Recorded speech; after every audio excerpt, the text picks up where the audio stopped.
ప్రకటన గ్రంథం 2వ అధ్యాయం 18వ వచనం నుండి 29వ వచనం వరకు మనం ధ్యానిస్తాం. దాంట్లో ఈ ఉదయంన 18, 19, 20 వచనములు మాత్రమే మనం ధ్యానించబోతున్నాం.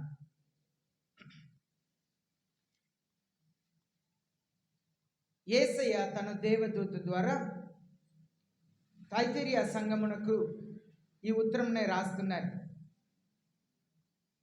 తైతిరియా ద అడల్టరస్ చర్చ్. ఈ తైతిరియా ఒక వ్యభిచార సంఘం.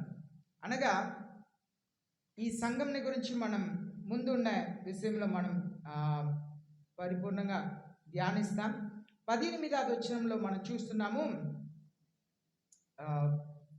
మీరు తీసుకున్న వాళ్ళు ఎవరైనా ఒకరు 18, 19, 20 వచనములను చదవండి. తొలితేరలో ఉన్న సంఘపు దూతకు ఇలాగ వ్రాయము. అగ్నిజ్వాల వంటి కన్నులను అపరంజిని పోలిన పాదములను గల దేవుని కుమారుడు చెప్పు సంగతులు ఏవనగా, నీ క్రియలను, నీ ప్రేమను, నీ విశ్వాసమును, నీ పరిచర్యను, నీ సహనమును నేను ఎరుగుదును. నీ మొదటి క్రియల కన్నా నీ కడపటి క్రియలు మరి ఎక్కువైనవని ఎరుగుదును. అయినను నీ మీద తప్పు ఒకటి నేను మోపవలసి ఉన్నది.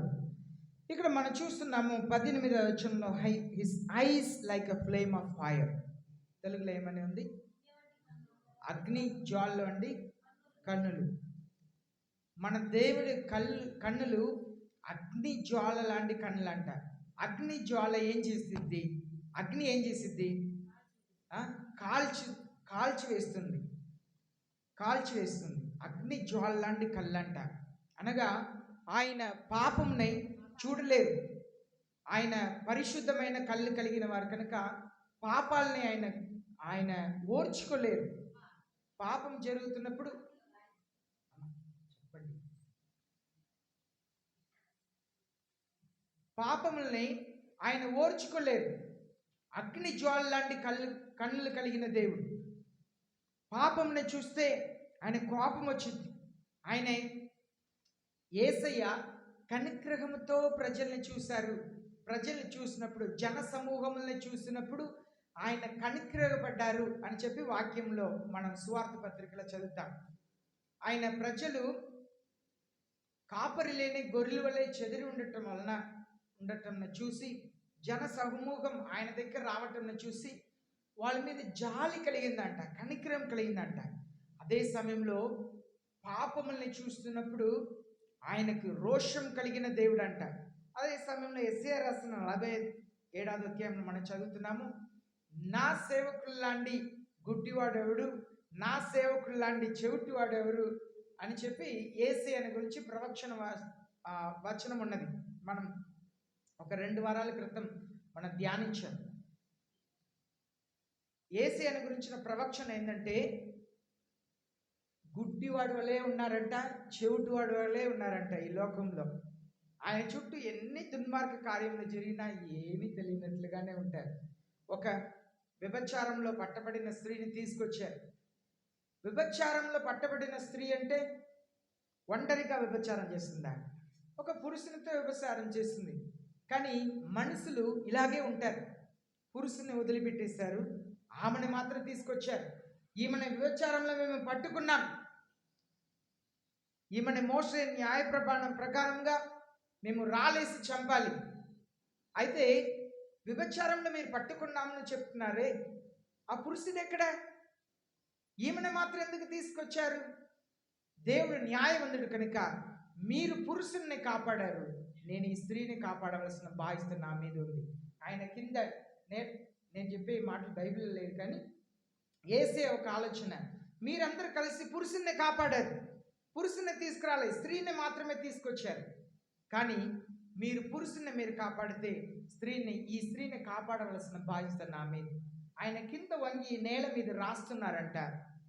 పెద్దవాళ్ళ నుండి చిన్న పిల్లల వరకు ప్రతి ఒక్కరు వెళ్ళిపోయారంట. అక్కడి నుండి అందరు పాపముల్ని ఆయన ఎరిగి ఉన్నారు. ఆయనకు అందరు పాపములు తెలుసు, కానీ గుడ్డివాడు వలె ఉన్నారు. కానీ ఆయన ఈ లోకంలో మానవుడిగా ఉన్నప్పుడు పాపముల్ని చూసి తెలిసి కూడా తెలియనట్లుగా ఉంటారు. యూదా ఇస్కారియోతు అప్పుడే డబ్బు తీసుకెళ్ళి ఇంట్లో దాచిపెట్టి వచ్చాడు. వచ్చి యేసయ్యతో పాటు భోజన బందిలో కూర్చున్నాడు. యేసయ్య ఏమీ చెప్పలేదు. ఆయన హృదయంలో తెలుసు, పాపమును ఏమీ బయట పెట్టలేదు. మానవుడిగా ఉన్నప్పుడు ఆయన కనికరంతో చూశారు ప్రజల్ని. కానీ ఆయన తవల సింహాసనంలో కూర్చున్నప్పుడు, ఆయన పాపమును చూసినప్పుడు అగ్ని జ్వాలలాంటి కళ్ళుతో చూస్తారంట. అనగా పాపం అంటే ఆయనకు అంత ద్వేషం. కారణం ఏంటంటే పాపం వలన తను పోలికలో సృష్టించబడిన మానవుల్ని సాతానుడు నరకం తీసుకెళ్ళటకు ప్రయత్నం చేస్తున్నాడు కనుక పాపమునే అలాగ ద్వేషిస్తారంట. మనం ప్రతిసారి దేవుని సన్నిధిలో వచ్చినప్పుడు మన ఉద్దేశం ఏమని ఉండాలంటే, నేను నా పాపం నుండి పరిపూర్ణమైన విడుదల పొందాలి, నాకు పరిపూర్ణమైన విడుదల కావాలి. ఇప్పుడు మీకో లేదు మీ పిల్లలకో ఏదో ఒక శరీరంలో సమస్య, మీరు ఎలాంటి హాస్పిటల్కి వెళ్తారు? ఎలాంటి హాస్పిటల్కి వెళ్తారు? మంచి హాస్పిటల్ అంటే హాస్పిటల్ పెద్ద బిల్డింగ్, శుభ్రమైన హాస్పిటల్. మంచి హాస్పిటల్ అంటే మంచి వైద్యం చేసే ఒక డాక్టర్ దగ్గర వెళ్తారు, అవునా? ఎందుకు? ఒక 50% స్వస్థమైతే చాలా, 90%, 99%, 100% స్వస్థత కావాలి. మనం చర్చ్ని కూడా అలాగే ఎందుకోవాలి. నేను ఏ చర్చికి వెళ్తున్నాను, అక్కడ ఎలాంటి బోధకులు ఉన్నారు? ఇప్పుడు ఒక హాస్పిటల్కి వెళుతున్నారు, చాలామంది ఉన్నారు, హాస్పిటల్లో చాలామంది ఉన్నారు. మీరు వారితో మాట్లాడుతున్నారు, మీ సమస్య ఏందండి? నాకు ఫలానా సమస్య అండి. ఎప్పుడు ఎంతకాలం వస్తున్నారు? నేను ఒక 7 సంవత్సరాలు వస్తున్నానండి. 7 సంవత్సరాలు వస్తున్నారా? మరి స్వస్థం అవ్వలేదా? లేదండి, మంది ఇస్తా ఉన్నారు.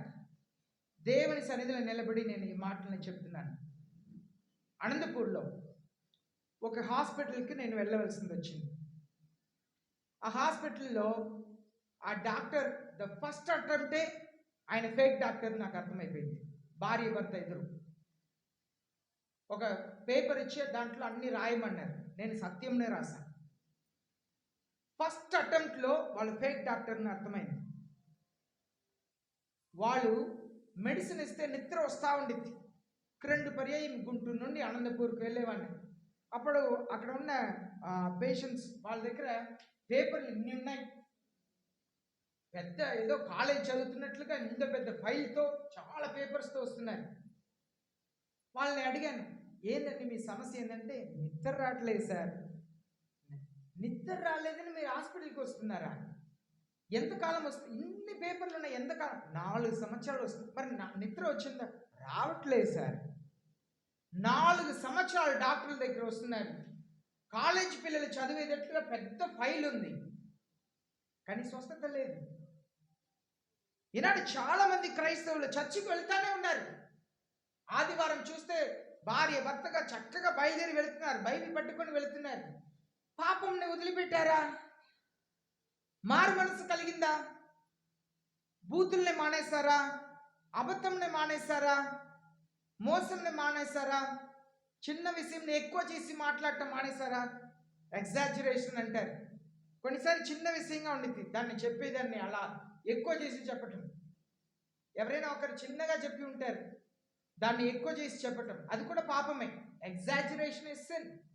యేసు ఏం చెప్పారు? ఉన్నది ఉన్నట్లుగా మాట్లాడండి. అవునంటే అవును, కాదంటే కాదు. దానికి మించింది సాతాను వలన వచ్చింది. మీరు సత్యంని మాత్రం చెప్పకుండా కొంచెం కలిపి చెప్తే దానికి అర్థం ఏంటి? అది సాతాను దగ్గర నుండి వచ్చింది. సాతానుడు అబద్ధికుడును అబద్ధమునకు తండ్రి అయి ఉన్నారన్నారు. మీరు నిజమునే ఉన్నది ఒక వ్యక్తి చెప్పినట్లు చెప్పకుండా దాన్ని ఎక్కువ చేసి మాట్లాడితే మీరు అబద్ధం చెప్తున్నారని అర్థం. సాతాను పిల్లగా అవుతున్నారు. ఎంతమంది మానేస్తాం? చిన్న విషయం ఎక్కువ చేసి చెప్పటం ఎంతమంది మానేస్తాం? బూతులు అబద్ధములు ఎంతమంది మానేస్తాం? కొన్నిసారి కోపంలో పొరపాటున వచ్చేస్తుంది. మనం దేవుని సన్నిధిని పట్టుకొని గోజాడి ప్రార్థన చేయాలి. అయ్యా నేను విడిచిపెట్టాలి. మనకున్న బలహీనతని దేవుని సన్నిధిలో అయ్యా ఈ పాపం నుండి నన్ను పరిపూర్ణంగా విడిపించండి యేసయ్య, పరిపూర్ణంగా విడిపించండి. నాకు బూతుల నుండి విడుదలనివ్వండి, అబద్ధముల నుండి విడుదల దయచేయండి. చిన్న విషయం ఎక్కువ చేసి మాట్లాడటం, నాకు విజయం దయచేయండి. జరిగిపోయిన దాన్ని, మీరు క్షమించిన దాన్ని, నేను క్షమించిన దాన్ని మరలా నేను గుర్తు చేసి బాధ పెట్టి మాట్లాడుతున్నాను. నన్ను క్షమించండి, నన్ను మార్చండి. మనం దేవుని సన్నిధికి వచ్చేది పాపము నుండి విడుదల పొందుతాం. చాలామంది హాస్పిటల్కి వెళ్తానే ఉన్నారు, 4 సంవత్సరాలు 7 సంవత్సరాలు స్వస్థత లేదు. కొంతమంది 10 సంవత్సరాలు 15 సంవత్సరాలు ట్రీట్మెంట్ తీసుకుంటానే ఉంటున్నారు. వాళ్ళు మందులు ఇస్తానే ఉన్నారు. ఆ మందు ఏంటంటే స్వస్థత కాదు, బ్రతకటానికి. స్వస్థత కలగదు, కొంచెంకాలం బ్రతకటానికి. ఈనాటి చాలా సంఘాలు ఇలాగే ఉన్నాయి.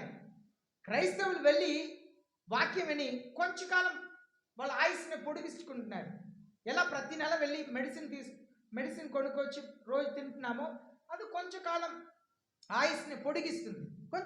కొంచెంకాలం. ఒకవేళ మెడిసిన్ ఆపేస్తే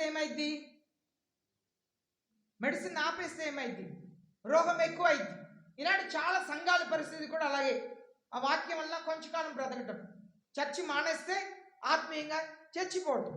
ఆత్మీయ జీవితంలో దేవుని భయం ఉండదు, యేసయ్య మీద ప్రేమ ఉండదు, పరిశుద్ధ ఆత్మకు దేహంలో చోటు ఉండదు. చర్చ్ అనగా యేసయ్య ఈ లోకమునకు వచ్చిన కారణమే సంఘమునే స్థాపించుటకు వచ్చారు. The main reason that Jesus came into the world is to build his church. సంఘమునే కట్టుటకే ఆయన వచ్చారు. సంఘం అనగా మీరు నేను. మనలో పరిశుద్ధ ఆత్మ దేవుడు ఇష్టపడి ఉండుటకు ఆశపడుతున్నారు. కానీ చర్చికి వెళుతున్నారు, కానీ జీవితంలో మార్పు రావట్లేదు. మోసం చేసి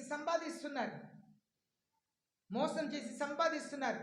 అప్పు తీసుకుంటే తిరిగి అప్పును ఇవ్వరు. అప్పు తీసుకున్నప్పుడు భవ్యంగా అడుగుతారు, కానీ తిరిగి ఇచ్చేప్పుడు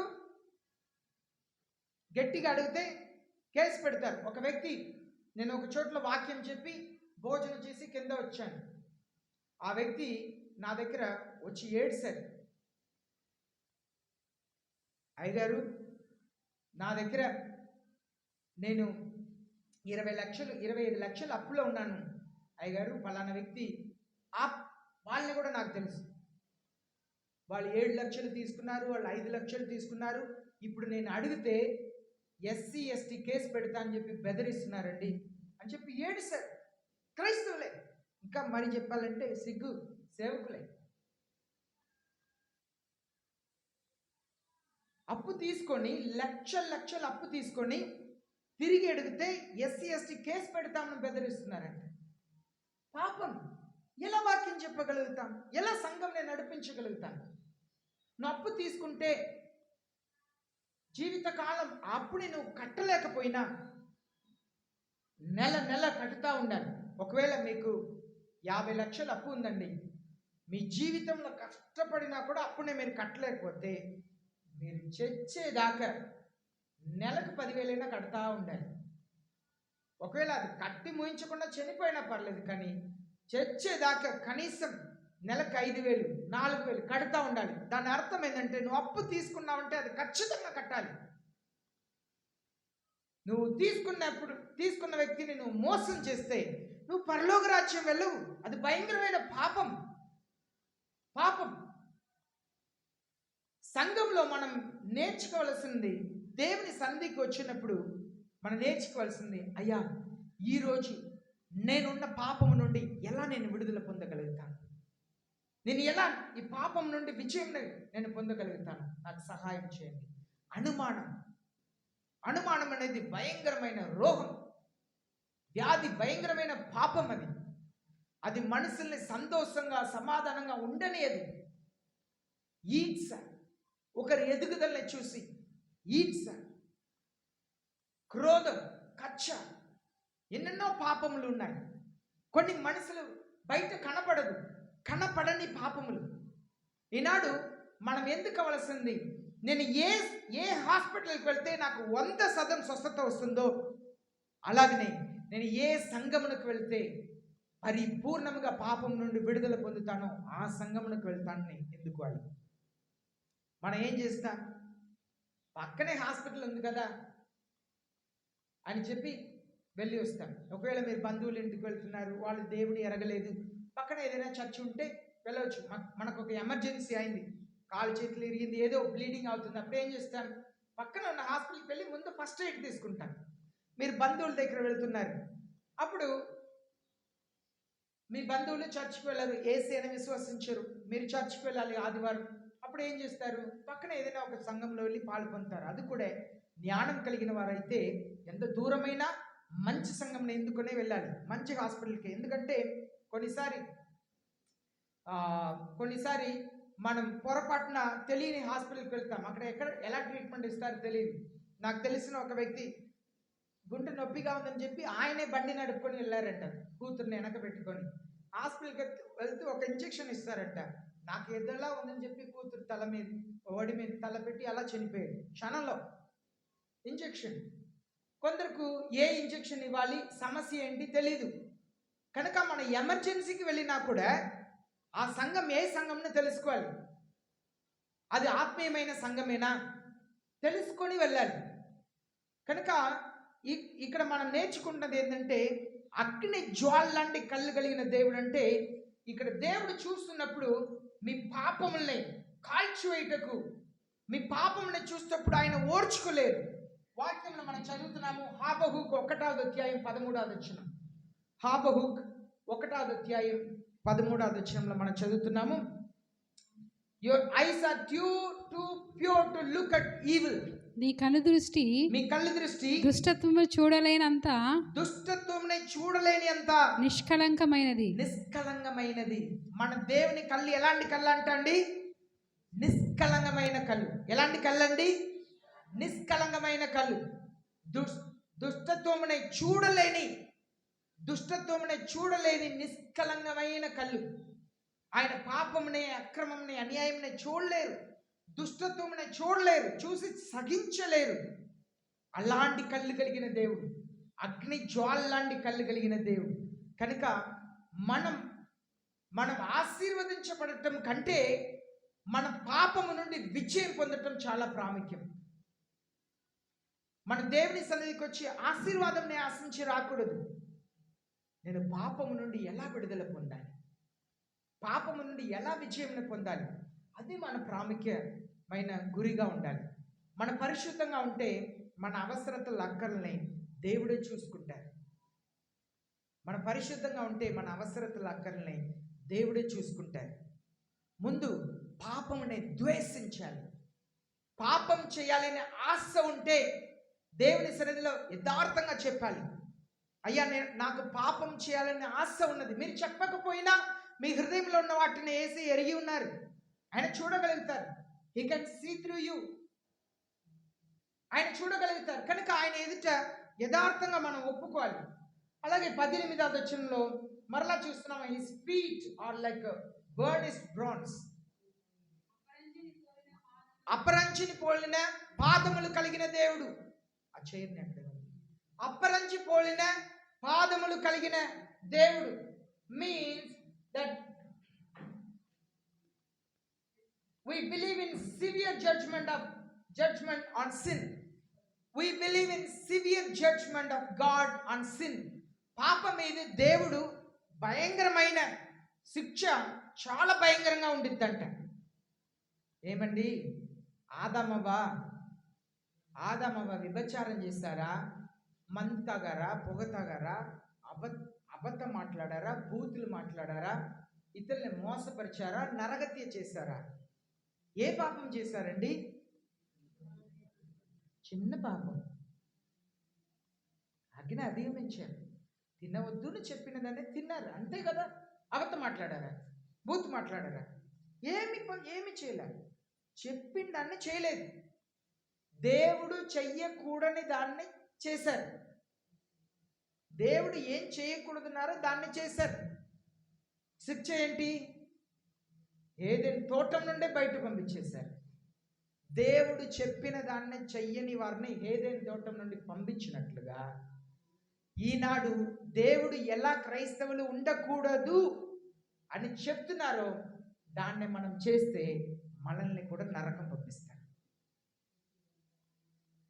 వాక్యం ద్వారా దేవుడు ఎన్నోసారి మీరు వాక్యంని చదువుతున్నప్పుడు దేవుడు మాట్లాడుతున్నారు.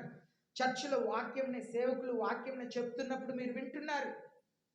మీరు దేవుడు చెప్పిన దాన్ని చేయకపోతే నరకం వెళ్తారు. 9:30 లోపల రాకపోతే డోర్ వేస్తా అని చెప్పిన మాటకు ఈ వారం అందరూ 9:30 లోపల వచ్చారు. యేసే అదే చెప్తున్నారు. ఆయన చెప్పిన దాన్ని అతిక్రమించి ఆజ్ఞని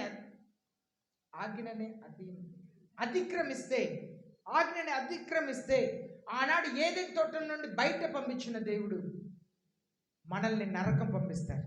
మనం దేవుని వాక్యం విన్నామా, దానికి లోబడాలి. ఈరోజు వాక్యం ద్వారా నాతో దేవుడు ఏం మాట్లాడుతున్నారు, దేవుని యొక్క ఉద్దేశం ఏంటి, దాన్ని అర్థం చేసుకోవాలి, దాన్ని గ్రహించాలి, దానికి లోబడాలి. ఒక చిన్న పాపం అండి, చెప్పింది చేయలేదు, చిన్న పాపం. ఆదామవ్వ చేసిన పాపం మన పాపంతో పోల్చి చూడండి అండి. ఆదాం అవ్వ చేసిన పాపంని మన పాపంతో పోల్చి చూడండి. మన ఇతరుల గురించి జాడలు చెప్తాము, లేనిపోనిది పుట్టిస్తాము, అవునా? పాము వచ్చిందంట వాళ్ళ ఇంట్లో, ఎంత పెద్దదంటే ఎంత పెద్ద పాముని ఇంటి వారిని అడిగితే ఇంతే అంటారు. పాము వచ్చిందంట, ఎంత వచ్చింది, ఇంత పెద్దది వచ్చిందంట, అది ఇంత లావుగా ఉందంట. మనం చిన్న పాపం, ఆదామవ్వ చేసిన చిన్న పాపమునకే తోట నుండి బయట పంపించేశారు. మనం ఆదామవ్వ పాపముతో మన పాపముని పోలిస్తే మన పాపం ఎంత పెద్దదండి, చాలా పెద్దది, చాలా పెద్దది. మనకు శిక్ష ఎలా ఉండిద్ది ఆలోచన చేస్తాం. God hates sin and will judge it severely wherever it's found. దేవుడు పాపముని ద్వేషిస్తున్నారు, ఖచ్చితముగా సివియర్లీ జడ్జ్, అంటే తీవ్రముగా తీర్పు తీరుస్తారు. ఆయన ఆ పాపముని ఎక్కడ చూసినా సరే, మీ ఇంట్లో అయినా సరే, నా ఇంట్లో అయినా సరే, చర్చిలో అయినా సరే, అది ఏ సంఘంలో అయినా సరే, పాపముని చూస్తే ఆయన వదిలిపెట్టరు. ఆయన పాదములు అపరిశుద్ధమైనవి, పరిశుద్ధముగా ఆయన పాపముని ద్వేషిస్తారు. మన హృదయంలో ఇప్పుడు పాపముని చూస్తున్నారు, అన్ని సంఘాల్లో చూస్తున్నారు, అందరి ఇంట్లో చూస్తున్నారు, మన ఇంట్లో చూస్తున్నారు, అన్ని సంఘాల్లో చూస్తున్నారు, మన హృదయంలో కూడా చూస్తున్నారు. ఆయన మనలోనికి రావాలంటే, ఆయన మన సంఘంలోనికి రావాలంటే, ఆయన మన ఇంట్లోనికి రావాలంటే, ఆయన అపరిచితమైన పాదముని మన ఇంట్లో ఉంచాలంటే, సంఘంలో ఉంచాలంటే, మన హృదయంలో ఉంచాలంటే పాపమునకు చోటు ఉండకూడదు. అది దేవుడు కోరుకుంటున్నది. ఇప్పుడు 19వ వచనంని చదివినట్లయితే ఇక్కడ చూస్తున్నాము, ఐ నో యువర్ డీడ్స్, నీ క్రియల్ని నేను ఎరిగి ఉన్నాను. ఐ నో యువర్ డీడ్స్, నువ్వు ఏం చేస్తున్నావు నేను ఎరిగి ఉన్నాను. చూడండి, న్యాయాధిపతులు 6వ అధ్యాయం 11వ వచనం నుండి 16వ వచనం వరకు మనం చదివినట్లయితే, న్యాయాధిపతులు 6వ అధ్యాయం 11వ వచనం నుండి 16వ వచనం వరకు చదువుతాం. యెహోవా దూత వచ్చి అబీయజ్రీయుడైన యోవాషునకు కలిగిన ఒఫ్రాలోని మస్తకి వృక్షం క్రింద కూర్చుండెను. యోవాషు కుమారుడైన గిద్యోను మిద్యానీయులకు మరుగై ఉండునట్లు గానుగ చటన గోధుమలను దుల్లగొట్టుచుండగా యెహోవా దూత అతనికి కనపడి, పరాక్రమము గల బలాఢ్యుడా, యెహోవా నీకు తోడై ఉన్నాడని అతనితో అనగా, గిద్యోను చిత్తము నా ఏలినవాడా, యెహోవా మాకు తోడై ఉండిన యెడల ఇదంతయు మాకేలా సంభవించెను? యెహోవా ఐగుప్తులో నుండి మమ్మల్ని రప్పించినని చెప్పుచు మా పితరులు మాకు వివరించిన ఆయన అద్భుత కార్యములన్నీ ఏమాయను? ఇక్కడ మనం చూస్తున్నాము 11వ వచనం నుండి చదివినప్పుడు మనం చూస్తున్నాము దేవదూత the angel of the Lord came and sat under the oak. That was in Oprah, which belonged to Joash the Abiezrite, as his son Gideon was beating out wheat in winepress in order to save it from the Midianites. ఇక్కడ మనం చూస్తున్నాము దేవదూత వచ్చి ఒక చెట్టు కింద కూర్చొని చూస్తున్నారంట. ఒక దేవదూత వచ్చి ఒక చెట్టు కింద కూర్చొని గిదియన్ని చూస్తున్నారంట. గిదియన్ మిద్యాన్ వాళ్ళకు కనపడకుండా గోధుమని హీ వాస్ థ్రస్సింగ్, గోధుమని తీసి దాన్ని ఏమంటారు, దొళ్ళ కొడుచున్నాడు. దీన్ని ఎవరు చూడట్లేదు, ఎవరికి తెలియకుండా దాగి చేస్తున్నాడు. ఆడ కూర్చొని ఎవరు చూస్తున్నారు, దేవదూత చూస్తున్నారు. మీరు తొడియాలు తీస్తా, అక్క మీకు ఈ సంగతి తెలుసా, అక్కడ దేవదూత అలా కూర్చొని చూస్తూ ఉంటారు. అది పొలంలో వెళ్ళి అది పత్తి తీస్తా దేవదూత అలా వండి చూస్తూ ఉంటారు. నువ్వే కదమ్మా చర్చిలో మంచి పాట పాడావు, అప్పుడు బాగుందమ్మా. నువ్వే కదమ్మా మంచి ప్రార్థన చేశావు, అప్పుడు బాగుందమ్మా. దేవదూత చూస్తూ ఉన్నారు. దేవుడు మనం చేస్తున్నదంతా చూస్తూ ఉంటారు. అది నన్ను సరే మిమ్మల్ని సరే ఎవరిని విడిచిపెట్టు, శిక్ష అందరికి సమానమే. దేవుడు చూస్తున్నారు. అయితే ఇక్కడ మనం ఏం నేర్చుకుంటున్నామంటే, ఆయన గిదియోన్ దొళ్ళ కొడుతున్నాడు గోధుమల్ని, దేవుడు చూస్తూ ఉన్నారు. మనం చేసే పనుల్ని దేవుడు చూస్తూ ఉన్నారు. మీరు మొబైల్ ఫోన్లో ఏం పెట్టుకొని చూస్తున్నారో చూస్తూ ఉన్నారు. ఆ వాచ్లో ఏముందని మీరు చూస్తున్నారో చూస్తూ ఉన్నారు. అన్నిటిని చూస్తున్నారు. మీరు ఏం చేస్తున్నారు దేవుడు చూస్తూ ఉన్నారు. మీ టీవీలో ఏం చేస్తున్నారు చూస్తూ ఉన్నారు దేవుడు. ఓకే, ఈ సహోదరికి సినిమా అంటే చాలా ఇష్టం. ఓకే, ఈ సహోదరికి సీరియల్ అంటే చాలా ఇష్టం. దేవుడు చూస్తున్నారు మనం చేసేదంతా. పొరపాటున కూరగాయలు అమ్మేవాడు, అమ్మ కిలో 20 రూపాయలు, కాదు మార్కెట్లో నిన్నే 15 రూపాయలు తీసుకొచ్చాను, నువ్వేంటి ఇలా చెప్తున్నావు, అది కూడా చూడు ఎండిపోయి ఉంది, ఎలా ఉంది, ఇలా ఉంది. బేరం ఆడితే చూస్తూ ఉంటారు.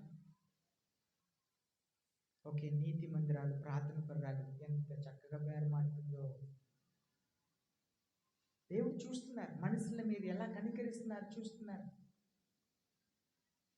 నేనేం చేస్తాను, ఇంట్లో బాటిల్స్ అది ఇది మిగిలితే దాన్ని కవర్లో పెట్టి పడేస్తాను.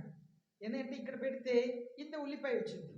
కానీ కొందరు ర్యాక్ పికెట్స్ అంటారు, మీరు చూస్తే గోతంలో ప్లాస్టిక్లు అన్ని ఏరుతూ ఉంటారు. మన ఊర్లో చూస్తారా, మనం పడేస్తే మన ఇంట్లో పెట్టి ఉల్లిపాయ అమ్మేవారు వాళ్ళకి ఇస్తే ఉల్లిపాయ ఎంత వచ్చింది, కానీ దాన్ని బ్యాగ్లో పెట్టి అక్కడ పడేస్తే వాళ్ళు ఎందుకొని భోజనం చేస్తారు, దాన్ని అమ్ముకొని భోజనం చేస్తారు. మనకు దేవుడు ఎంత ఇచ్చినా ఇంత ఉల్లిపాయ కొరకు ఆశపడతాం. పాస్టర్ గారు ఏం పడేయద్దు, ఉల్లిపాయకి వేయద్దు, ఉల్లిపాయకి వేయచ్చు, ఇక్కడ పెట్టండి.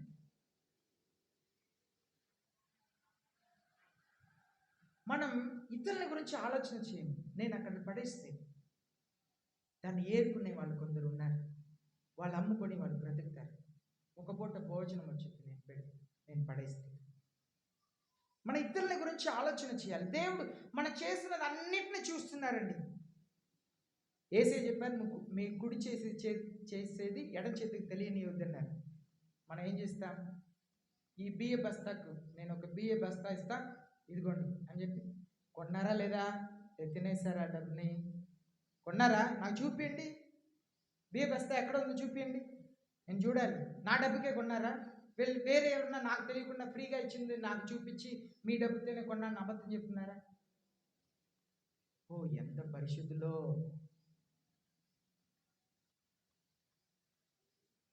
యేసయ్య దానికే మనం ప్రార్థన చేస్తున్నాం.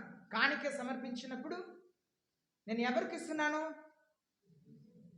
దేవా మీకు ఇస్తున్నాను, నేను మీకు ఇస్తున్నాను. అక్క మీకు తెలుసా, నేను చర్చిలో 2000 పాస్టర్ గారు కానుక ఇచ్చాను మా ఇంటికి వస్తే. నువ్వు నాకు ఇస్తే నీకు ఆశీర్వాదం రాదు, నువ్వు దేవునికి ఇవ్వాలి.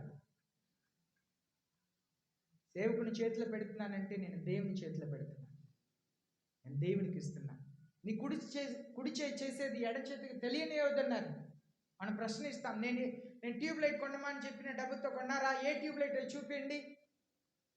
కొత్త కొన్నట్లుగా లేదు, ఎంత పాతగానే ఉంది. మనల్ని చూస్తున్నారు, మన హృదయ ఆలోచనలను చూస్తున్నారు. మన ఏ ఆలోచన, ఈరోజు ఉదయకాలం ఇమానుయేల్ గారి దగ్గర నేను అన్ని రికార్డ్స్ అంతా చూపించి ఇది ఎలా అన్ని చూపిస్తున్నాను. నేను సంఘంలోకి అందరికీ చేయలేను. మనకి ఎలా అనిపించింది? ఈయన దగ్గర ఎన్ని లక్షలు ఉంటుందో, ఏదేదో చేస్తున్నారు కానీ మనల్ని అడుగుతున్నారు. మన ఆలోచన అలాగే ఉంది. ఇంకెక్కడి నుండి వచ్చింది, ఏం చెప్పట్లేదు, మరి మనల్ని ఎందుకు అడుగుతున్నారు? బాగానే చేస్తున్నారు కదా, ప్రోగ్రాం బాగానే చేస్తున్నారు, దమ్ బిర్యానీ ఎంత చేస్తున్నారు, డబ్బు లేదంటున్నారు. మనకు చాలా ప్రశ్నలు ఉంటాయి. కనుకోవాలని తర్వాత వెళ్ళి కనుక్కోండి. మనల్ని చూస్తున్నారు దేవుడు, మన హృదయంని చూస్తున్నారు, మన ఆలోచనల్ని, మన ప్రయత్నముల్ని, పనుల్ని దేవుడు చూస్తున్నారు. యేసే చెప్తున్నారు, ఐ నో యువర్ డీడ్స్, మీ క్రియల్ని నేను ఎరిగి ఉన్నాను. మనం ఎలా ప్రవర్తిస్తామంటే దేవుడికి ఏం తెలియదున్నట్లుగా ప్రవర్తిస్తాం. రెండవది మాట చదువుతున్నాము ఐ నో యువర్ లవ్, నీ ప్రేమని నేను ఎరిగి ఉన్నాను. దేవుడు చెప్తున్నారు, నీ ప్రేమని నేను ఎరిగి ఉన్నాను. ఆదికాండం 22వ అధ్యాయం 12వ వచనంలో చదువుతున్నాము, అబ్రహాం ఇస్సాకుని బలి ఇచ్చుటకు మోరియా పర్వతం మీది కాలి చేతుల్ని బంధించి బలి ఇవ్వబోతున్నారు. వచనం చదవండి. అప్పుడు ఆయన, ఆ చిన్నవాని మీద చెయ్యి వేయకము, అతనేమీ చేయకము, నీకు ఒక్కడైన నీ కుమారుని నాకియ వెనుదీయలేదు గనుక నీవు దేవునికి భయపడువాడు అని ఇందువలన నాకు కనబడుచున్నదని. నువ్వు దేవునికి భయపడేవాడు అని ఇందు నిమిత్తం నాకు కనబడుచున్నది. మన చేసే పనులను బట్టి దేవుడు చెప్పేస్తారు, నువ్వు దేవునికి భయపడుతున్నావా లేదా. నువ్వు చేసే పనిని చూసి నువ్వు దేవునికి భయపడుతున్నావా లేదా అని దేవుడు కనిపెట్టేస్తారు. అబ్రహాం ఏం చేశారు? చక్కగా తీసుకొచ్చి, కొడక గొర్రె కాదు నిన్నే బలి ఇవ్వమన్నారు అంటే ఇస్సాకు ఏం చెప్పారు? అలాగా నన్ను దేవుడే మీకు ఇచ్చారని చెప్పారు కదా, మీరేం చేసినారు నాకు ఓకే, నేను నిన్ను కాలు చేతులు బంధించాలి నేను నా కాలు చేతులు బంధిస్తే నన్ను ఎత్తి మీరు ఈ బలిపీఠ మీరు పెట్టలేదు, నేనే పనుకుంటాను, నా కాలు చేతులు కావాలంటే కట్టండి. అబ్రహాము ముసలోడు, ఇస్సాకు కట్టెల్ని మోసుకొని ఎక్కుతున్నాడు, కొండ మీద ఎక్కుతున్నారు. నాకు తెలుసు, నేను అరుణాచల్ ప్రదేశ్లో ఉన్నాను 2002వ సంవత్సరం. స్టూడెంట్స్తో పాటు కట్టెలు తీసుకురావడానికి గ్యాస్ స్టవ్ ఏమి ఉండదు, అది అడవి, దాన్ని తీయటానికి కొండ మీద ఎక్కుతున్నాం. అలా మాట్లాడుతూ వాళ్ళతో పాటు నేను ఎక్కేసాను. ఎక్కి వాళ్ళందరూ కట్టెలన్నీ తీసుకొని తీరుతున్నారు, నాకు దిగటం రాట్లా కొండ మీద నుండి. కొంటి వాళ్ళే కూర్చొని ఇలా పాకి వచ్చానండి కొండ మీద నుండి. వాళ్ళందరూ ఎత్తుకొని ఇలా నడిచి వస్తున్నారు. అక్కడ గర్భిణీ స్త్రీలు పైకి వెళ్ళి చెట్లు నేర్కొని అక్కడ పిట్టనే ఒక చంగులు వేసుకొని ఇలా వస్తారు. నిత్యం నేను చెప్పేది, కొండ మీది అన్ని కట్టెలను పెట్టుకొని ఎక్కి వెళుతున్నాడు. యవనస్తులకు ఒక సందేశం చెప్తున్నాను. ఇస్సాకు చిన్న వయసులో చాలా కష్టపడి పనిచేసేవాడు. ఆయనకి ఎలాంటి భార్యని దేవుడు ఇచ్చారు తెలుసా? ఆయన భార్య పేరేంటి? యవనస్తులు చెప్పండి. ఇస్సాకు భార్య పేరేంటి? యవనస్తులు చెప్పమన్నా. మీరు యవనస్తులుగా ఉండవచ్చు పెళ్ళి అయినా, నేను నిజమైన యవనస్తులను అడుగుతున్నా. పేరేంటమ్మా? రెబెకా. కష్టపడే ఇస్సాకుకు ఎలాంటి భార్యని ఇచ్చారు తెలుసా? కష్టపడే భార్యనే ఇచ్చారు.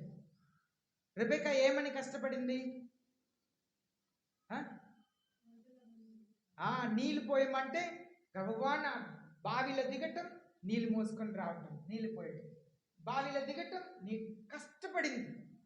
కష్టపడే వరకు కష్టపడే మంచి భార్యని ఇస్తారు. నువ్వు కష్టపడలేని అనుకోండి, నీకు కూడా సోమర్యాన్ని భార్యని ఇస్తారు. వంట చేయటం రాదు, ఏ పని చేయటం రాదు. నిత్యం యవనస్తులారా, యవ్వన వయసులో ఒక వచనం ఉంది, యవన వయసులో కాడి మోయట మేలు. యవన వయసులో కాడి మోయట మేలు. పని చేయాలి, కష్టపడి పని చేయాలి. కష్టపడి పని చేస్తే మీ చేతులు రఫ్గా అయింది. ఏమంటారు తెలుగులో? రఫ్ అంటే గట్టిగా అయింది. మీ నాలుక మెత్తగా అయింది. సరేనా? మీరు సోమరితనంగా ఉన్నారనుకోండి, మీ చేతులు మెత్తగా ఉంటాయి, మీ నాలుక గట్టి అయింది. ఎందుకంటే స్త్రీలకు బలం ఎక్కడ ఉంది? నాలుక మీద ఉంది. పురుషులకు బలం ఎక్కడ ఉంది? చేతుల మీద ఉంది. కనుక యవ్వన వయసులో కష్టపడాలి. మనం చూస్తున్నాము, దేవుడు మనం చేసే పనిని చూస్తే మనం ఆయనకి ఎంత భయపడుతున్నాం, ఆయన్ని ఎంత ప్రేమిస్తున్నాం తెలిసిపోయింది దేవునికి. అబ్రహాం చేసిన పనిని చెప్తున్నారు, వద్దు, మీ కుమారుడిని బలి ఇవ్వద్దు, నేను చూస్తాను, నువ్వు చేసేదంతా చూస్తాను. దేవుడు 3 రోజుల అవకాశం ఇచ్చారు అబ్రహాం. 3 రోజుల అవకాశం ఇచ్చారు. దేనికి? పిల్లోడిని బలి ఇవ్వాలా వద్దా నిర్ణయం తీసుకోవటానికి. 3 దినములు నడిచి వెళ్ళారంట మొరియా పర్వతమునకు ఇంటి నుండి. ఎప్పుడైనా తిరిగి వెళ్ళిపోవచ్చు, ఆ 3 రోజులు తిరిగి వెళ్ళిపోవచ్చు. వద్దు ప్రభు, నా వల్ల కాదు. కానీ కొండ మీద ఎక్కాడు, బలిపీఠం కట్టాడు, పిల్లోడిని పండ పెట్టాడు. చంపబోయినప్పుడు ఇప్పుడు నాకు నువ్వు భయపడుతున్నావు. మన ప్రేమ అంటే ఏ అనుకుంటున్నామండి? 2 చేతులు ఎత్తి ఆరాధన చేసుకొని బయట వెళ్ళి అత్తగారిని బూతులు మాట్లాడటం, మామగారిని ఇంటి బయట పాకేసి అక్కడ పండ పెట్టడం, ఆయన శుభ్రం చేయటం కష్టమని. అమ్మ ఇంట్లో ఉంటారు, అత్తగారు మామగారికి ఇంటి ముందు పందిరేస్తారు. అవునా?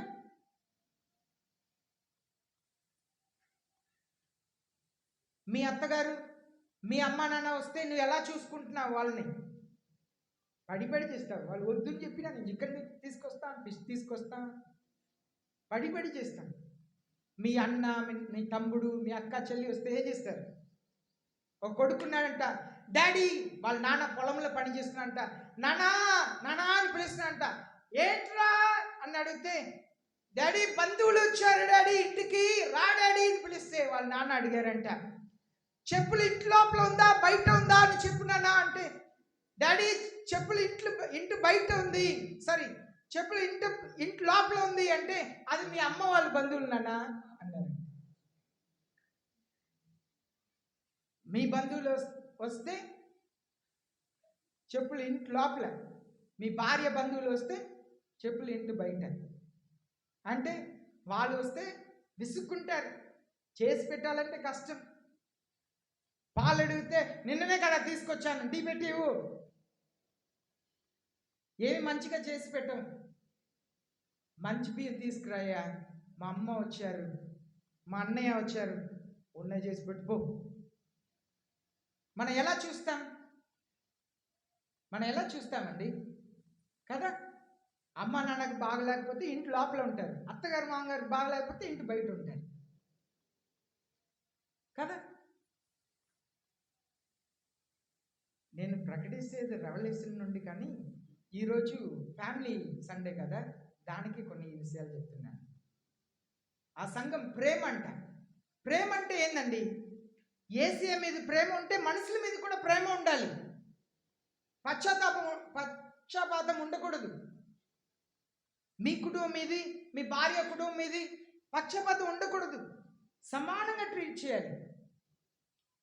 ఒక ఆమె మీది ఫిర్యాదు వచ్చిందంట. ఏంటమ్మా, నీ అత్తగారు మామగారిని సరిగ్గా చూడలేదంట ఏంటి అని చెప్పి అడిగితే ఆమె చెప్పిందంట, లేదండి, నా అమ్మ నాన్న కంటే నా ఆయన వాళ్ళు అత్తగారు మామగారిని బాగా చూసుకుంటాను అని చెప్పిందంట. మా అమ్మ నాన్న కంటే నా భర్త వాళ్ళు అత్తగారు మామగారిని నేను బాగా చూసుకుంటానండి. ఎంత కుయుక్తి కదా! చాలా మందికి అర్థం కాదు. మనం మనం ఎలా ట్రీట్ చేస్తున్నాం, మన ప్రేమను ఎలా వ్యక్తపరుస్తున్నాం. యేసయ్య మనం చేస్తున్న దాన్ని చూసి "ఆ, నేను ఇప్పుడు తెలుసుకున్నాను, నువ్వు నాకు భయపడుతున్నావు." మనం చేసే పని అది ఏదైనా సరే, ఇంట్లో పళ్ళు తోకుండా కూర వండి అక్కడ పెట్టేసి భర్త వచ్చి ఉప్పు లేదు కారం లేదంటే, నేను పళ్ళు తోలేదు, నువ్వు టేస్ట్ చేసి చెప్పు. మనం చేసేది ఏదైనా అండి, దేవుడు చూసి నువ్వు నాకు భయపడుతున్నావు, నువ్వు నాకు భయపడుతున్నావు. భార్యలారా, నీ సొంత పురుషుల్ని ఏమని ఉందండి, లోబడి ఉండండి. లోబడతామా? సొంత పురుషులు తప్ప అందరికి లోబడతాం. భర్త చెప్తే వినము. నీ సొంత పురుషులకు ముందు లోబడండి. భర్తలారా, మీ సొంత భార్యని ప్రేమించండి. భార్య తప్ప అందరూ ఇష్టంగా అనిపిస్తారు. నిజం. పెళ్ళికి ముందు, పెళ్ళి అయిన కొంతకాలం భార్య మాత్రమే చాలా ఇంపుగా గొప్పగా అనిపించుద్దంట. తర్వాత మోగపు చూపు ప్రారంభమైందంట. దానికే బైబిల్ చెప్తుంది, మీ సొంత భార్యని ప్రేమించండి. ఆ సంఘంలో ఉన్న వారిలో ముందు దేవుడు ప్రేమను చూస్తారంట. ప్రేమిస్తున్నారు. దేవుని మీద ఉన్న ప్రేమను బట్టి సొంత కుమారుని బలి ఇచ్చుటకు వస్తే దేవుడు చెప్తున్నారు, నువ్వు నాకు భయపడుతున్నావు. దేవునికి ప్రేమ చూపించిన నీ దేవుడైన యెహోవాని పూర్ణ హృదయముతో, పూర్ణ బలముతో, పూర్ణ శక్తితో, పూర్ణ జ్ఞానముతో ప్రేమించు. ప్రేమించుట అంటే త్యాగం చేయి. త్యాగం చేయి. నేను యేసయ్యని ప్రేమిస్తున్నానంటే ఏం త్యాగం చేయాలి? డబ్బు కాదండి ముందు త్యాగం. మీకు ఇష్టమైన వాటిని త్యాగం చేయండి. నాకు సీరియల్ అంటే చాలా ఇష్టం, త్యాగం చేయి. సినిమా అంటే చాలా ఇష్టం, త్యాగం చేయి. నువ్వు ఏదైతే ఇష్టపడి చేస్తున్నావో త్యాగం చేయాలి. నాకు మందు అంటే ఇష్టం, త్యాగం చేయి. పొగ తాగమంటే ఇష్టం, త్యాగం చేయి. అదే యేసయ్య చెప్తున్నారు. అబ్రహాం యేసయ్యని ప్రేమించాడంట. ఆ ప్రేమని క్రియాపూర్వకంగా చేస్తుంటే ఇప్పుడు నన్ను నువ్వు ప్రేమిస్తున్నావు అర్థమైందని చెప్పారా? ఇప్పుడు నువ్వు నాకు భయపడుతున్నావు. నిత్యముగా యేసయ్యని ప్రేమించటం అంటే ఆయనకు భయపడటం. ప్రేమించటం అంటే భయపడటం. రెండవది మనం చూస్తున్నాము, ఐ నో యువర్ ఫెయిత్. నీ విశ్వాసం నేను ఎరిగి ఉన్నాను. ఉందా నేను చెప్పేది ఎంత వచనంలో? యువర్ ఫెయిత్, నీ విశ్వాసం నేను ఎరిగి ఉన్నాను. దానియేలు గ్రంథం 3వ అధ్యాయం 17వ వచనంలో చూస్తున్నాము. హననీయ, మిజాయేల్, అజరియా చెప్తున్నారు, hour God whom we serve is able to reserve us from the furnace of blazing fire.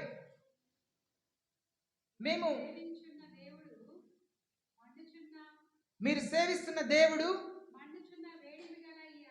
మండుచున్న వేడి కలిగిన అగ్నిగుండం నుండి మమ్మల్ని తప్పించి రక్షించుటకు సమర్థుడు. అది విశ్వాసం. సమర్థుడు. భయపడకుండా ధైర్యముగా, నా దేవుడు సమర్థుడు.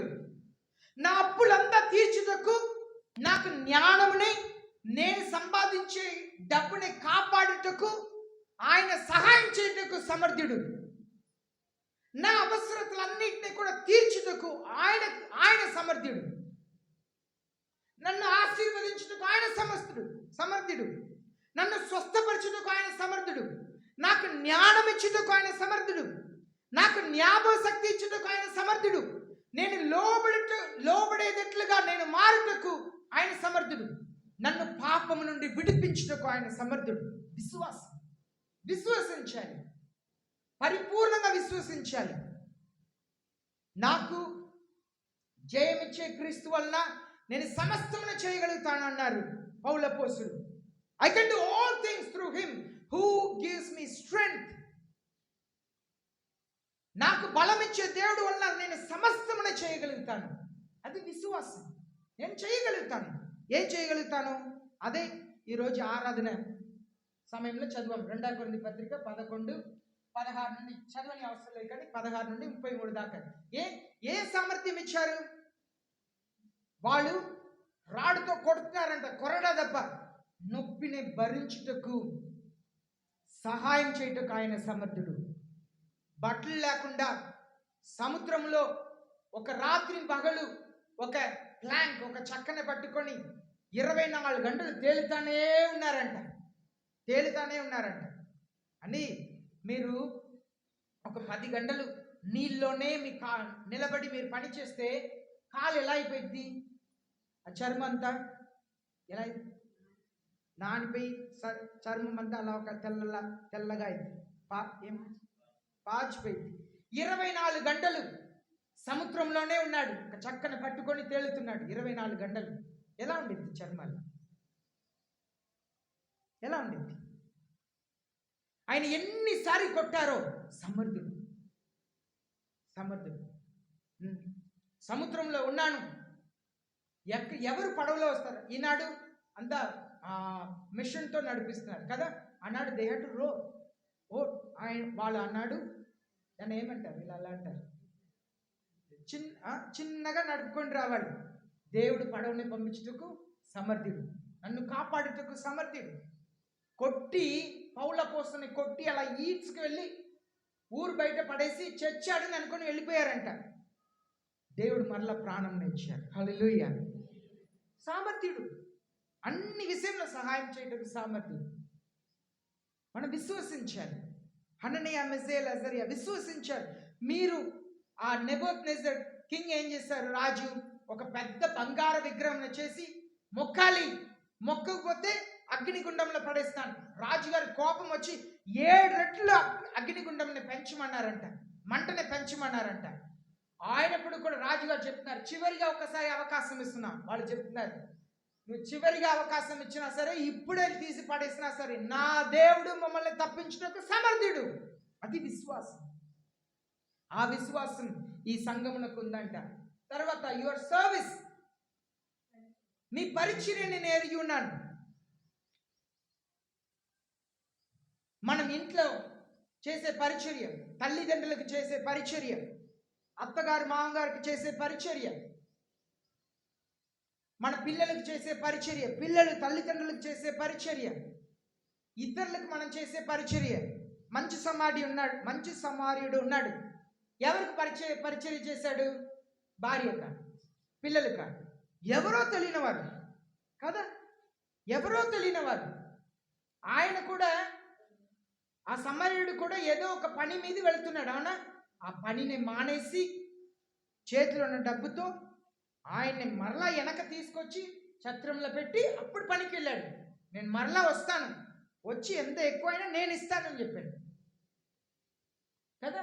సర్వీస్, మీ పరిచర్య. దేవుని కొరకు మనం ఎలా పరిచర్య చేస్తున్నాం?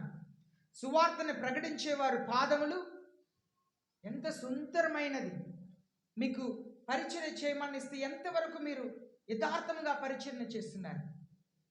అది ప్రార్థన చేసే విషయమైనా సరే, లేదు కరపత్రిక ఇచ్చే విషయమైనా సరే, మీ పరిచర్యను ఎలా చేస్తున్నారు? ఎలాంటి త్యాగంతో చేస్తున్నారు? ఇక్కడ మనం చూస్తున్నాము, యెరెమియా గురించి చదివితే, యెరెమియా 39వ అధ్యాయం 12వ వచనం చదవని అక్కర్లేదు, కానీ యెరెమియా 39:12లో మనం చూస్తున్నాము, యెరెమియాని ఎన్ని రీతిగా బాధ పెట్టారో. యెరెమియాని కడుపులో ఉన్నప్పుడే దేవుడు ప్రత్యేకించుకున్నారంట, అభిషేకించారంట ఆయన సేవ కొరకు. తల్లి కడుపులో ఉన్నప్పుడే ఏర్పరచుకున్నారంట సేవకు. ఎదిగాడు కానీ ఆయన చెబితే ఆయన కొడుతున్నారు, నీళ్ళేని బావిలో పడేశారు, ఎన్ని రీతిగా ఇబ్బంది పెడుతున్నారో, తిండి ఇవ్వట్లేదు, భయంకరంగా హింసిస్తున్నారు. కానీ యెరెమియా మాత్రం తన సేవని మానలేదండి. యెరెమియా చివరి దాకా తన సేవని మానలేదు. ఇక్కడ అపోస్తలుడైన పౌలు గురించి కూడా అదే చూస్తున్నాం. ఈ 2వ కొరింథీ పత్రిక 11వ అధ్యాయంలో అదే చూస్తున్నాం. సేవని మానలేదు. చాలామంది చెప్పి ఉంటారు, ఎందుకు బాబు నీకు ఇన్ని కష్టాలు, ఇంటికి వెళ్ళి రెస్ట్ తీసుకోవచ్చు కదా. తీసుకుంటా, కొంచెం బాగా అయిన తర్వాత మరలా వచ్చి ఇదే పనిని నేను చేస్తాను. మానలేదు, పరిచర్ని మానలేదు. రోజు వచ్చి ఇద్దరు ప్రార్థన చేయాలంటే ఎంత నమ్మకంగా ప్రార్థన చేస్తున్నాం, ఎంత నమ్మకంగా చేస్తున్నాం, భారంతో చేస్తున్నామా? సంవత్సర ప్రారంభంలో ఒక నోట్ ఇచ్చి మీరు రాయండి, మీ అవసరతలంతా రాసి పెట్టండి. మనం ఎంత నమ్మకంగా చేస్తున్నాం పరిచర్ని. దేవునికి ఇచ్చే విషయంలో మీరు ఇలా చేయండి, ఇలా చేయండి, ఇలా చేయండి, ఎంత నమ్మకంగా చేస్తున్నాం.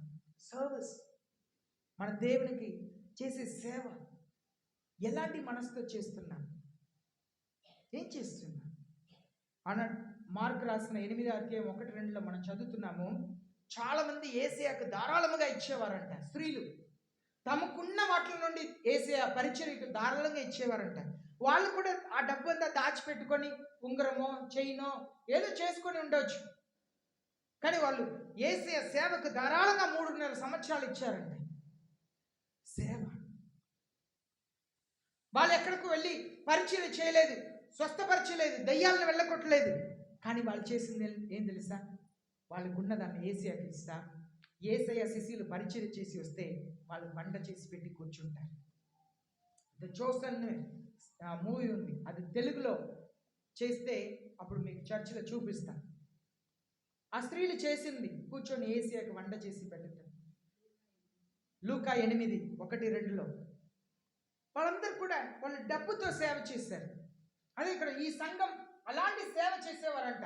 శ్రమల మధ్యలో యెరెమీయా శ్రమల మధ్యలో సేవ చేస్తే నెబుకద్నెజర్ వచ్చి బబిలోను నుండి వచ్చి ఆ రాజుగారిని చెరపట్టుకొని యెరెమీయాను విడిపించి వెళ్ళారు. ఆ వచనమే అక్కడ ఉంది, యెరెమీయా 39:12లో. యెరెమీయాని చెరచాల్లో పెట్టిన రాజుని చెరపట్టుకొని వెళ్ళారు. చెరచాల్లో ఉన్న యెరెమీయాని బయట పంపించారు. హల్లెలూయా. చెరపట్టిన రాజు ఏమో చెరపట్టుకొని వెళ్ళబడ్డారు, తీసుకొని పోబడ్డారు. కానీ చెరచాల్లో ఉన్న యెరెమీయాకు స్వాతంత్రం వచ్చింది. పరిచయం వదిలిపెట్టలేదు. ఎన్ని కష్టములు వచ్చినా, ఎన్ని బాధలు వచ్చినా, నాకు దేవుడు ఇచ్చిన దాన్ని నేను చేసే తీరుతాను. సమయం ఉన్నా సమయం లేకపోయినా అన్ని సమయంలో నేను సిద్ధంగా ఉండి చేస్తాను.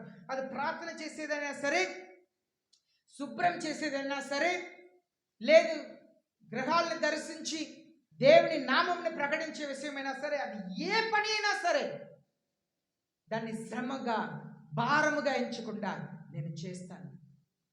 దేవుడు నాకు ఇచ్చిన వరంని నేను ఉపయోగిస్తాను.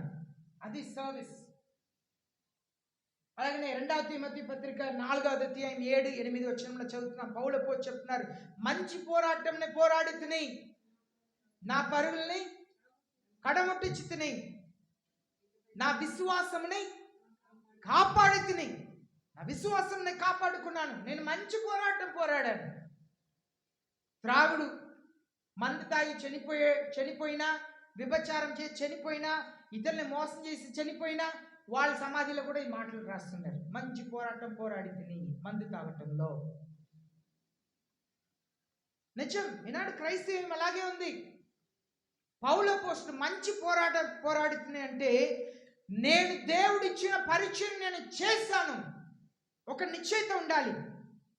ఈ వారం దేవుడు నాకు ఇచ్చిన దాన్ని ఖచ్చితంగా చేస్తాను. ఏది చేసినా ది బెస్ట్ చేయాలండి. ఏది చేసినా సరే ద బెస్ట్ చేయాలి దేవుని కొరకు. దేవుని విషయం వచ్చేసరికి ద బెస్ట్ చేయాలి. శ్రేష్టమైనది ఇవ్వాలి, శ్రేష్టమైన కాணிకను ఇవ్వాలి. శబ్దం లేని కాணிకను దేవునికి ఇవ్వండి అంటే అందరూ 10 రూపాయలకి మారిపోయారు. చర్చిలో శబ్దం లేని కాணிకను ఇవ్వండి అంటే 10 రూపాయలకి మారిపోయారు. దాన్ని తాటలేకపోతున్నారు. మనం చేసే సర్వీస్, మనం దేవునికి ఇచ్చేది మనం చెప్పగలగాలి. నేను ది బెస్ట్, నేను ఈరోజు నా శక్తి కొలది కాணிకను నేను దేవునికి ఇచ్చాను. ఈ వారం నేను శక్తి కొలది కాணிకను ఇచ్చాను. ఈ క్రిస్మస్కి నేను శక్తి కొలది నేను దేవునికి ఇచ్చాను. నేను శక్తి కొలది పని నేను చేశాను. చెప్పగలుగుతామా? ద సర్వీస్, మనం చేసే పరిచర్య అలా ఉండాలి. ఆ సంఘంకు, తైతిరీయ సంఘం అలా ఉండేదంట. తర్వాత మనం చూస్తున్నాము యువర్ పర్సీవరెన్స్. పర్సీవరెన్స్ అంటే సహనం. మనకు కావాల్సింది సహనం. సహనం లేదు.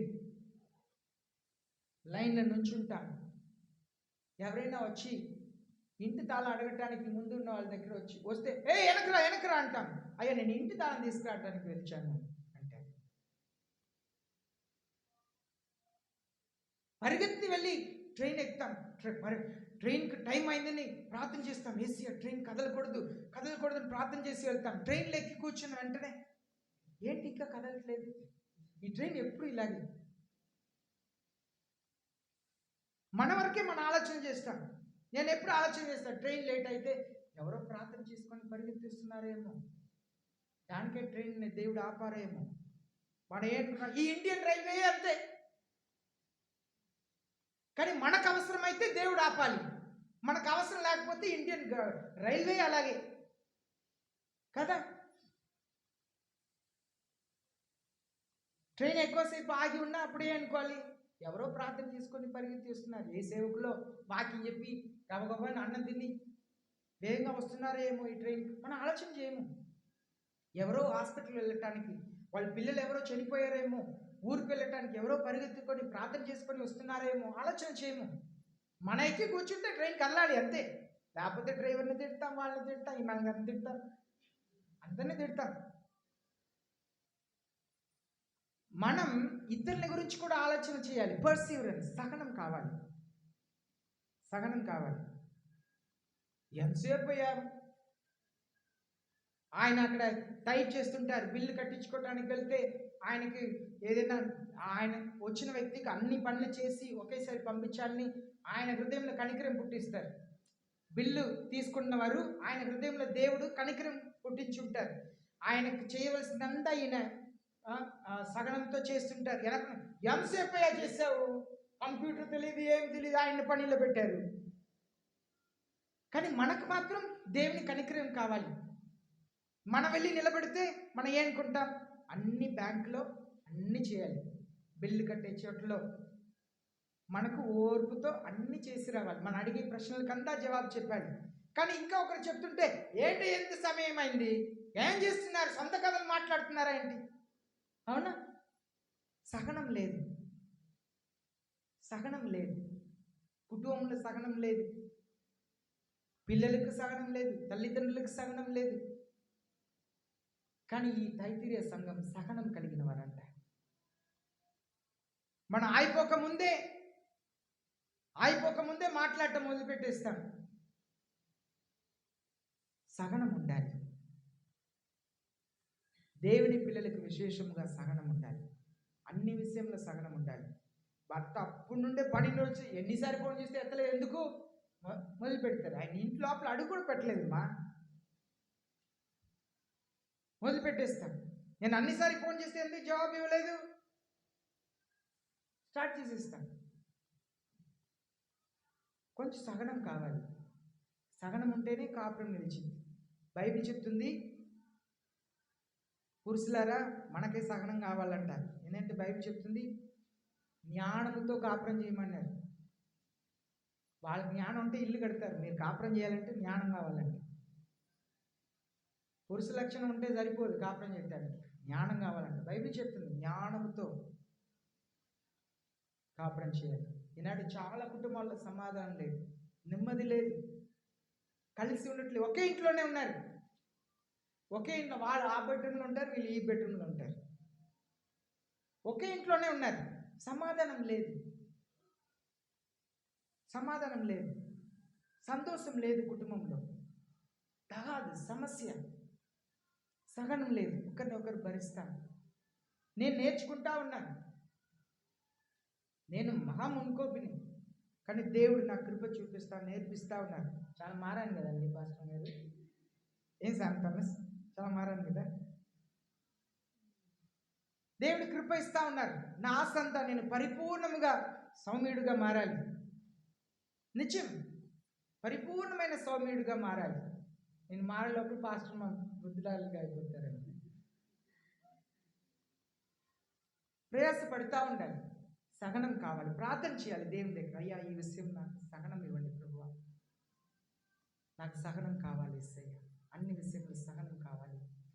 పాస్టర్ గారు ఎక్కువసేపు వాకింగ్ చెప్పినా నాకు సహనం కావాలి యేసయ్య, ఓపికతో వినటానికి సహనం కావాలి యేసయ్య, అన్ని రీతిలో మనకు సహనం కావాలి. తర్వాత 19వ వచనంలో your deeds of late are greater than the first. నీ మొదటి క్రియల కన్నా నీ కడపటి క్రియలు మరి ఎక్కువైంది. ముందు కొంచెంగానే ఓర్చుకుంటావు, ఇప్పుడు మరి ఎక్కువ ఓర్చుకుంటున్నావు. ముందు కొంచెంగానే సహకరిస్తావు, ఇప్పుడు బాగా సహకరిస్తున్నావు. ముందు కొంచెంగానే మీరు ముందు కొంచెంగానే నమ్మకంగా ఉన్నావు, ఇప్పుడు చాలా నమ్మకంగా ఉన్నావు. మనం అన్ని విషయంలో ఎదగాలి. ముందు కొంచెంగానే నిద్రపోయావు, ఇప్పుడు చాలాసేపు నిద్రపోతున్నావు. ముందు కొంచెంగానే సోమర్థం ఉంది, ఇప్పుడు చాలాసేపు సోమర్థం వచ్చేసింది. అది కాదు మొదటి స్థితి కంటే కడపటి స్థితి, అది కాదు. కడపటి స్థితి మెరుగవ్వాలి. ముందు 11 గంటలకు వచ్చేవాడిని, ఇప్పుడు 10:30కు వస్తున్నాను, సంతోషం. ముందు 10 గంటలకు వచ్చేవాడిని, ఇప్పుడు నేను 9:30కు వస్తున్నాను, సంతోషం. కడపటి స్థితి కంటే మొదటి స్థితి కంటే కడపటి స్థితి మెరుగవ్వాలి. ముందు చర్చికి పరుగులెత్తి వస్తాను. ఒక ఆవిడ ఉంది, అక్కడ దాకా బాగానే వస్తారు, చర్చి లోపల వస్తే ఇలా వస్తారు, నాకు పడిపోతారని భయంగా ఉంటుంది. ఒకసారి చెప్పానమ్మా, నిదానంగా పడిపోతారు. అక్కడ ఇంటి నుండి పరిగెత్తుతారు, చర్చి డోర్లు అడుగు పెట్టిన వెంటనే అది స్పీడ్గా వచ్చేది ఎట్లా కనపడాలంట. మనం మారాలి. చర్చికి వస్తాను, ముందు దేవుని దగ్గర నా అప్పుని తీర్చి నన్ను ఆశీర్వదించుని వచ్చాను. కానీ ఇప్పుడైతే అయ్యా నన్ను పాపం నుండి కాపాడండి, ఏది నా కుటుంబమునకు నష్టంని కలిగిస్తుందో అది నేను చెయ్యకుండా కాపాడండి. మెరుగవ్వాలి. ముందు చర్చిలో అడుగు పెట్టిన వెంటనే అలా వచ్చి కూర్చొని అన్ని చుట్టూ తిరిగి చూస్తాను, అన్ని శుభ్రంగా ఉందా, సరిగ్గా అన్ని వేసారా, వాళ్ళు ఏం చీర కట్టుకున్నారు, వీళ్ళు ఉన్నారా. కానీ ఇప్పుడు నేను వచ్చిన వెంటనే మోకరించి ప్రార్థన చేస్తాను, ప్రార్థన చేసి కూర్చుంటున్నాను. మారాలి. ముందు నేను దేవునికి ఇచ్చే విషయంలో నేను లెక్క పెడతాను, కానీ ఇప్పుడు నేను ధారాళంగా ఇవ్వగలుగుతున్నాను. మారాలి. మొదటి స్థితి కంటే కడపటి స్థితి మెరుగవ్వాలి. నేను మారుతున్నాను. ముందు చాలా విమర్శించేవాడిని, ఇప్పుడు నేను మారుతున్నాను. నాకెందుకు, దేవుడు చూసుకుంటారు. దేవుడు ఎప్పుడైతే యెషయా 47 ద్వారా నాతో మాట్లాడారో, సేవకుడు గుడ్డివాడులా చెవిటివాడులా ఉండాలో, నేను మారుతా ఉన్నాను. ఇంకా ప్రయాసపడుతున్నాను మారుటకు. ఒకప్పుడు సహించలేను, ఇప్పుడు కొంచెం సహించుటకు నేర్చుకుంటున్నాను. మారాలి, మన స్థితి మారాలి. నేను ముందు 5ంటికి వెళ్ళి ప్రార్థన చేయాలంటే 5ంటితోనే ఆపుతాను. వారంలో ఒక్కరోజు సేవ చేయాలంటే ఒక్కరోజు చేస్తాను. కానీ అప్పుడు ఆజ్ఞ ప్రకారం నేను చేశాను. ఇప్పుడు నేను ఆశతో చేస్తున్నాను. 5 ఇళ్ళు కాదు, వారంలో ఒక్కరోజు కాదు, నాకు సమయం ఉన్నప్పుడు వెళ్తాను. శక్తి కొలది ఇంట్లో వెళ్ళి ప్రార్థన చేస్తాను. ఏసీ అనే గురించి చెప్తాను. మన మొదటి స్థితి కంటే కడపటి స్థితి మెరుగవ్వాలి. మన జీవితం మారాలి. ప్రారంభంలో మీ అత్తగారు మామగారు వచ్చిన మీ భార్య వాళ్ళు లేకపోతే భర్త వాళ్ళు కుటుంబస్తులు వచ్చినా మీరు చూసుకోకపోవచ్చు. ఇప్పుడు నేను బాగా చూసుకుంటున్నాను. భర్తలు మాత్రమే కాదు, భార్యలు కూడా వాళ్ళ అమ్మా నాన్న వస్తే మీ అత్తగారు మామగారిని బాగా, మీ అమ్మా నాన్న మీ భర్త వాళ్ళ అత్తగారు మామగారిని బాగా చూసుకోవటం కాదు. భర్తలారా, మీ భార్య వాళ్ళు అత్తగారు మామగారిని బాగా చూసుకోవటం కాదు. మీరు ఆలోచన చేయండి. చూసుకునే విధంలో మెరుగవ్వాలి, జీవితం మెరుగవ్వాలి. మనం ఎలా మెరుగవుతున్నాం? ప్రారంభంలో ఇలాగే ఉన్నాను, కానీ మొదటి స్థితి కంటే కడపటి స్థితి కొంచెం మెరుగైంది. ప్రారంభంలో నేను కూడా సన్నగానే ఉంటానండి, ఇప్పుడు మెరుగయ్యాను.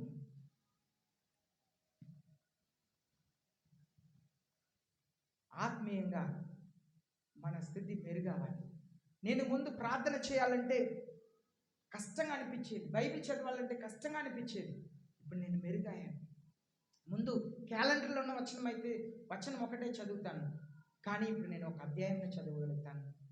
ముందు 2 నిమిషాలే ప్రార్థన చేయగలుగుతాను, ఇప్పుడు నేను 10 నిమిషాలు చేయగలుగుతున్నాను. మన స్థితి మెరుగవ్వాలి. ఆ సంఘంలో అన్ని విషయాలు మంచిగా చెప్తున్నారు.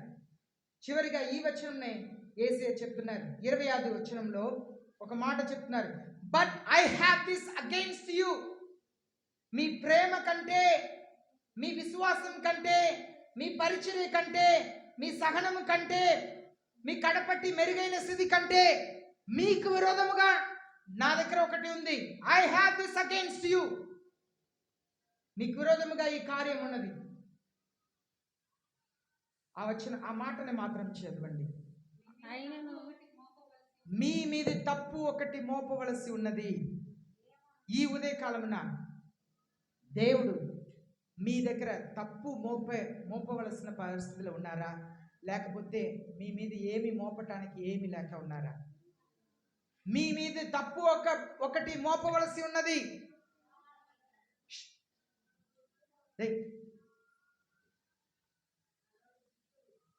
ఆత్మీయులు ఎవరైనా వచ్చి నేర్పియాలి. మీ మీద తప్పు ఒకటి మోపవలసి ఉన్నది. ఈ ఉదయకాలంలో మీ మీద దేవుడు తప్పు మోపుతారంటే ఏం మోపుతారు? లేదు, నేను నా మీద తప్పు మోపటానికి ఏమీ లేదండి. దేవుడి దగ్గర నేను ఉన్నది ఉన్న పాటలుగా ఒప్పుకుంటున్నాను. నేను విడుదలని అడుగుతున్నాను. దేవుడు సహాయం చేయమని అడుగుతున్నాను. ఏం మోపుతారు? ఈనాడు మత్తయి 7వ అధ్యాయం 23వ వచనంలో యేసయ్య చెప్తున్నారు, I never knew you, leave me you who are practice lawlessness. అక్రమం చేయవారులారా, మీరెవరో నేను ఎరగను, నన్ను విడిచి వెళ్ళండి అంటున్నారు. మనం చేస్తున్నదంతా క్రమముగానే ఉందా?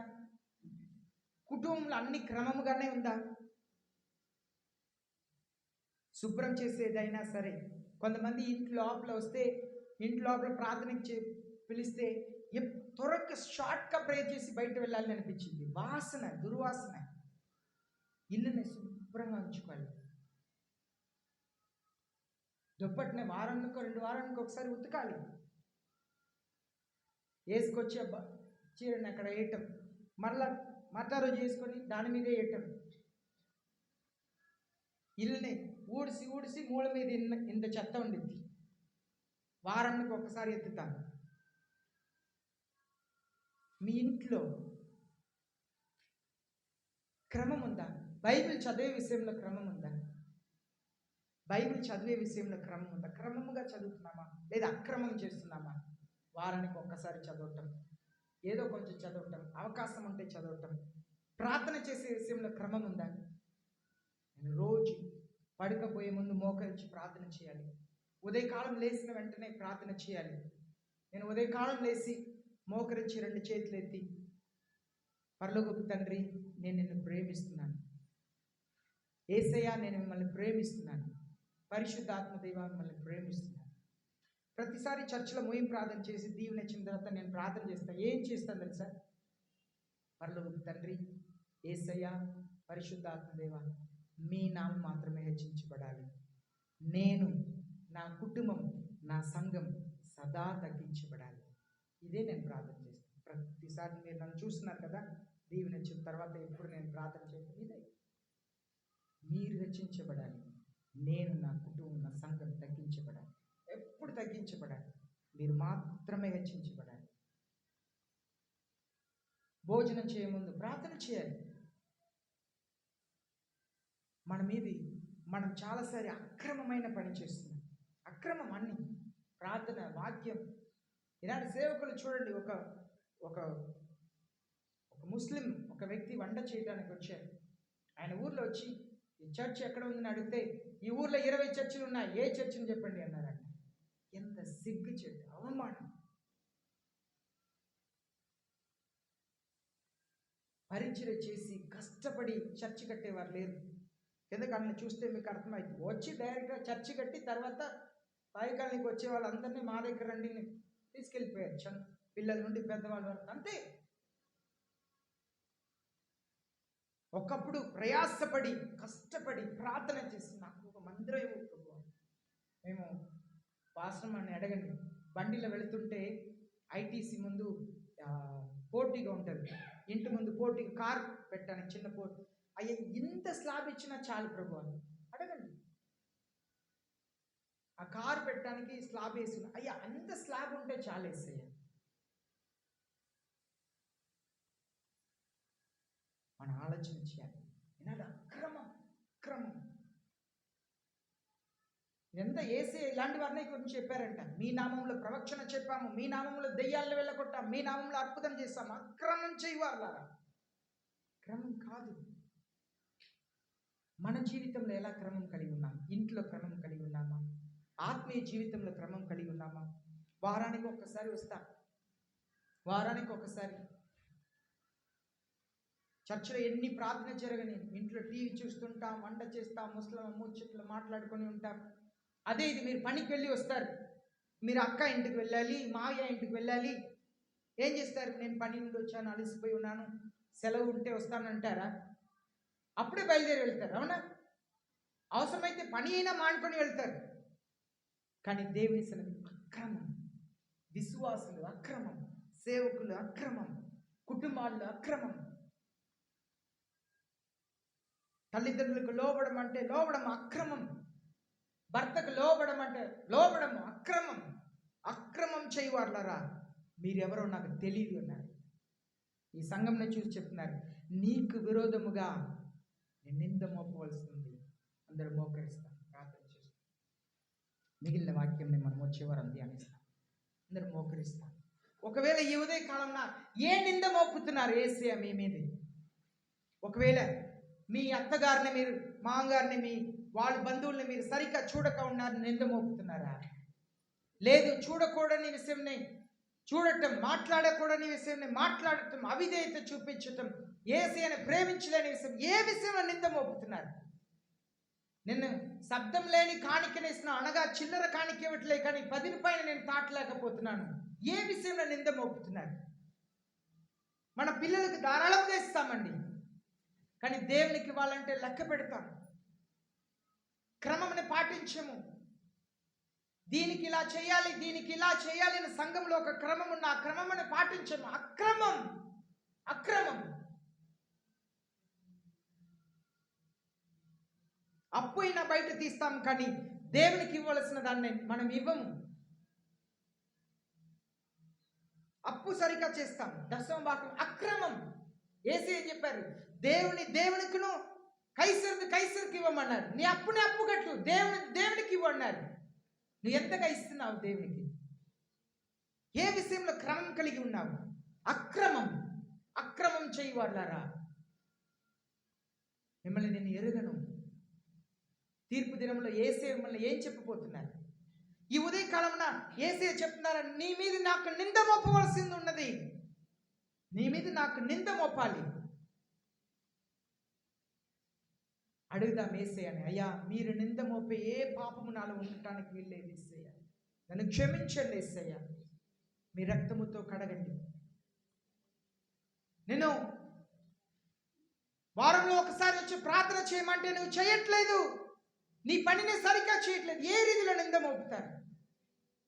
నువ్వు పేరుకి చెప్తున్నావు, నన్ను భయపడి, నాకు భయపడి చేయట్లేదు, నువ్వు భయపడి కాணிకనివ్వట్లేదు, నువ్వు భయపడి ప్రార్థన చేయట్లేదు, నన్ను నిజంగా నువ్వు ప్రేమించట్లేదు. ముందు ప్రేమ ఉండేది, అది మొదటి ప్రేమ నుండి పడిపోయావు. ఏ రీతిలో నింద మోపుతారు? మీ కొరకు మీరు ప్రార్థన చేయండి. ప్రియమైన యేసయ్య, పరలోకపు తండ్రి, అర్థం చేసుకునే మనసుని, గ్రహించే హృదయాన్ని మాకు దయచేయండి. జ్ఞానం కలిగిన హృదయాన్ని దయచేయండి. మా పాపములను క్షమించండి. ఎవరు ఏ విషయం నుండి నేను విడుదల పొందాలని ప్రార్థిస్తున్నారు, అయ్యా నా మీద మీకు ఏ నింద మోపాలో నాకు బయలుపరచండి, నాతో మాట్లాడండి. మా సంఘం మీద ఏ నింద మోపుతున్నారో ఆ నిందని మేము గ్రహించి మారు మనసు పొందుటకు సహాయం చేయండి. మా పాపముని విడిచిపెట్టుటకు సహాయం చేయండి. కృప చూపించండి, కనికరించండి. మీకే వందనాలు తెలియపరచండి. యేసయ్య నామములో ప్రార్థిస్తున్నాం పరలోకపు తండ్రి, ఆమేన్. పరలోకపు తండ్రి మనల్ని ఆశీర్వదించండి.